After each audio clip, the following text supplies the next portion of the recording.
Ang dami nagtatanong sa akin kung yung emote ko daw ba ay kaya pa ba? O kayo pa ba? Bakit?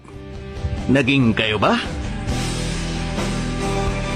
Paano kung yung pag-ibig na inakala mo, wala lang pala sa kanya? Na ang kanyang mga espesyal na ngiti ay pinapakita din niya sa iba. At ang turing niya sa'yo ay kaibigan lang pala.